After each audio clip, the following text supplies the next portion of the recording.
السلام عليكم ورحمة الله وبركاته. الله أكبر الله أكبر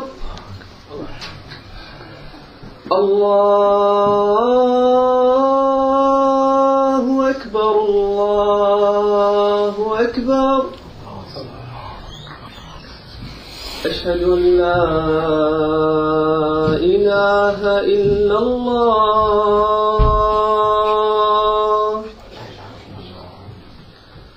أشهد أن لا إله إلا الله.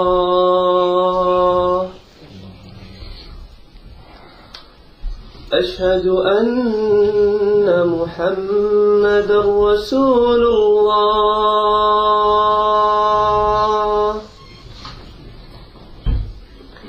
أشهد أن محمدا رسول الله.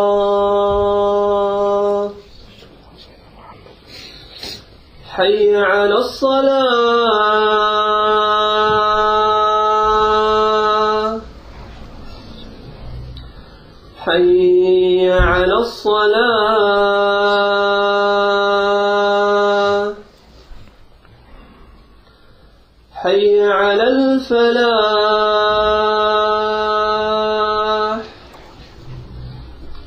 حي على الفلاح.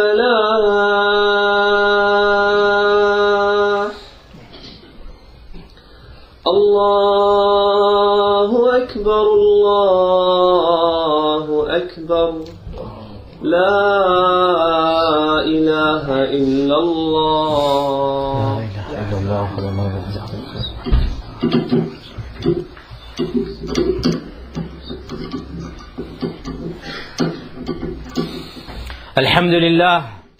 الحمد لله الذي خلق السماوات والأرض وجعل الظلمات والنور ثم الذين كفروا بربهم يعدلون.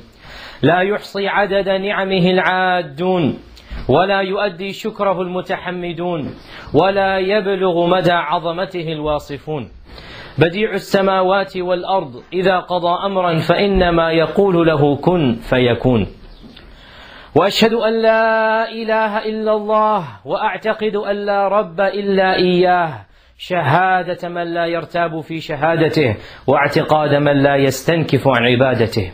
وأشهد أن محمدا عبده الأمين ورسوله المبين، أرسله الله تعالى إلى الخلق أجمعين بلسان عربي مبين. بلغ الرسالة وأدى الأمانة ونصح الأمة وكشف الغمة وجاهد في سبيل الله المشركين وعبد ربه حتى أتاه اليقين. فصلى الله عليه وعلى آل بيته المطهرين وعلى أصحابه المنتخبين وعلى من سار على نهجهم وسلك طريقهم إلى يوم الدين. أما بعد. My dear brothers and sisters in Islam, it is a common facet of existence that each and every living being, each and every breathing organism has but one ultimate goal in each and everything that it does. In its sleep and its wakeful state, in its movement and its rest, in its eating and drinking and socializing, in whatever action that any living organism does, animal or man, ins or jinn, Muslim or non-Muslim, male or female, there is but one ultimate goal. And that goal is to find an inner happiness. That goal is to be fulfilled, is to feel sakina and tama'nina, is to feel peaceful within themselves. So whatever every person does, that person believes that through this thing I will be happy. It will bring me comfort. It will bring me pleasure. It will bring me joy and peace. This is what motivates every single living organism, every single being. This is what motivates it. Now, the goal is one, and that is the goal to feel happy. But we find that the paths to find this happiness are different. We find that various people take different goals, different methods, different paths, different roads, and they all think that they will arrive at the same destination.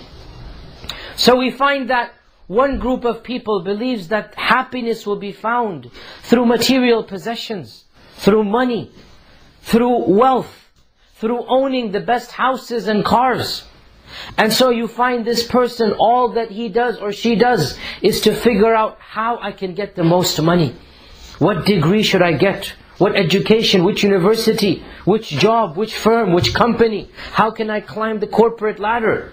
The entire life becomes achieving that wealth because of which they think they will become happy. Another group of people think that happiness will be found through fame, through recognition. And so you find this group, all they do, what can make me famous? How can society recognize me? So they become actors, actresses, or go into music and singing. Or if they're into arts and sciences, they think of discovery. What can I discover to make me famous, to win the Nobel Prize, or to win this award? When everybody knows who I am, that is when I will achieve happiness and satisfaction. Yet another group of people believes that happiness is found through satisfying one's animal desires, sensual instincts.